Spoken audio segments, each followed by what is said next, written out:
Uma presença aí, uma presença. Senhor, eu quero pedir a bênção do Senhor sobre cada vizinhança e governante. Essas pessoas que hoje estão com as mãos erguidas e talvez não trouxeram nada, não tem problema. Abençoa.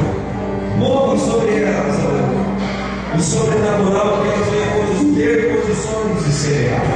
Em nome de Jesus. Amém. E graças a Deus. Vem cantando esse louvor, vem adorando. Em nome de Jesus. Coloca aqui o casal de laço.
Essa união entre nós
resistir.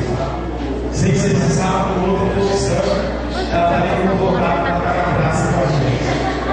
Amém? Só vocês para isso. Vai, gente, beleza? Vamos convidar o pessoal aí todo mês.